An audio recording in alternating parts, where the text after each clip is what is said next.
سکتے معاشرہ ہم پر ڈپینڈ کر رہا ہے.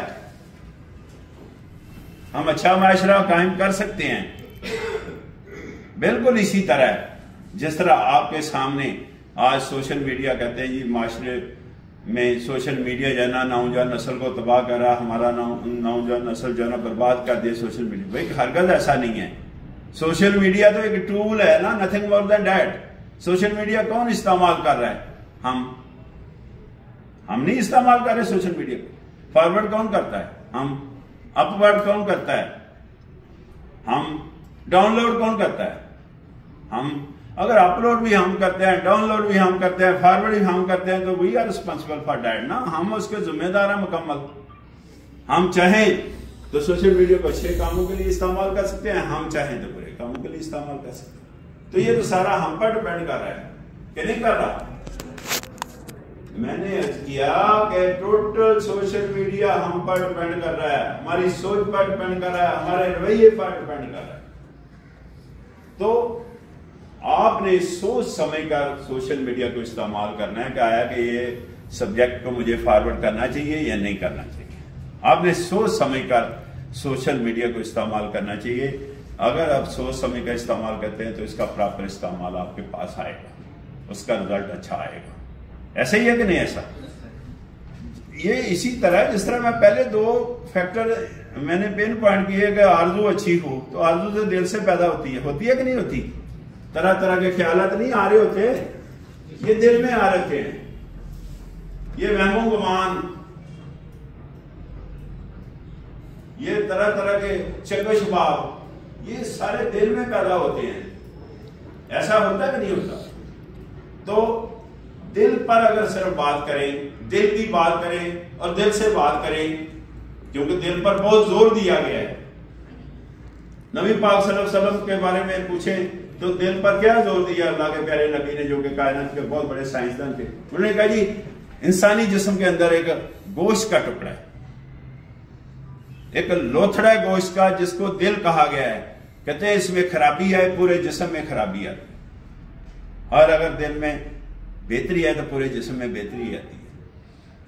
پھر دل پر زور دیا, جو اولیاء کرام ہیں انہوں نے بہت زور دیا.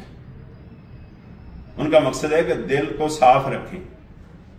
آرزو لے کے جو چلنا ہے, آرزو جو وہاں پیدا ہونی ہے تو دل صاف ہوگا تو آرزو اچھی ہوگی نا. اب دل کو کیسے صاف کرنا ہے؟ دل کو کیسے صاف کرنا ہے؟ دل کو صاف کرنے کا بڑا ہی آسان طریقہ ہے. وہ کون سا آسان طریقہ ہے بھائی؟ ہم اپنے اوپر پرکھ لگائیں.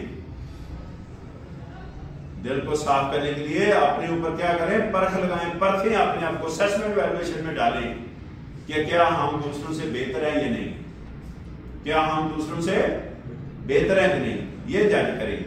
سوچیں ذرا کبھی کہ دوسروں سے کس طرح بہتر ہے. میرے پاس 2 ہاتھ ہیں, دوسرے انسان کے پاس اگر 2 ہاتھ نہیں ہیں, میرے پاس 2 آنکھیں ہیں, تو آپ ایک منٹ کے, یہ 1 منٹ نہیں میں کہہ رہا, 1 سیکنڈ پر آنے لگا ہوں, 1 سیکنڈ کے 60ویں حصے میں دیکھیں آنکھیں بند کر کے کہ آپ کو کیا نظر آئے گا. تو اگر ہماری آنکھیں ہی نہ ہوں, ہمارے ہاتھ نہ ہوں, سوچیں ذرا, ہمارے پاؤں نہ ہوں, اور یہ جو سوئی ہے ہمارے پاس جس کو دماغ کہتے ہیں ادھر ادھر ہو جائے, تو آپ کو پتہ کہاں جانا پڑتا ہے. تو یار ساری چیزوں میں اگر بہتری ہے تو کیا ہم دوسرے انسانوں سے بہتر نہیں ہیں؟ بہتر ہے کہ ہاں یا نہ میں بتائیں؟ بہتر ہے نا اگر ہم دوسروں سے. یہ فرق ہے. یہ فرق ہم لوگوں کو عاجزی کی طرف لے جاتا ہے. اللہ کا خوف پیدا ہوتا ہے انسان کے اندر, ڈر آتا ہے اللہ سے. ایسا ہوتا ہے کہ نہیں؟ تو جب اللہ کا خوف, اللہ کا ڈر ہمارے دل میں پیدا ہوگا تو سارے وہم و گمان بلکہ ہر طرح کے شر سے جان چھوٹ جائے گی. اللہ کا خوف اس وقت پیدا ہوتا ہے جب ہمارے اندر یہ پرکھ لگائیں کہ دوسروں سے ہم بہتر ہیں. تو ایک ایلیمنٹ ہمارے اندر آتا ہے, وہ ہے عاجزی, انکساری. عاجزی انکساری اگر جس انسان کے دل میں پیدا ہو اس کی آرزو جو ہے نا بہت بہتر ہو جاتی ہے اور مکمل طور پر غرور اور شر سے جان چھٹ جاتی ہے. تو اس طرح اللہ کا خوف پیدا کریں اپنے دل میں کہ جناب ہم دوسروں سے بہت بہتر ہیں. ہمارے پاس ہاتھ ہیں, ہمارے پاس آنکھیں ہیں, ہمارے پاس پاؤں ہیں, ہمارا دماغ جو ہے نا اس کی سوئی جو ہے نا صحیح چل رہی ہے. یہ دماغ کی سوئی جو ہے نا صحیح چل رہی ہے کیونکہ مجھے اس کو بھی اس وجہ سے لیکچر میں شامل کرنا پڑا کہ واٹر فلٹریشن RO پلانٹ لگے ہوئے ہیں مینٹل ہاسپٹل میں. تو میں وہاں انسپیکشن کے لیے جاتا ہوں تو ہم جیسے ہی سارے انسان ہوتے ہیں. وہاں خاصی اسٹرینتھ سے واسطہ پڑتا ہے, خاصی اسٹرینتھ ہوتی ہے.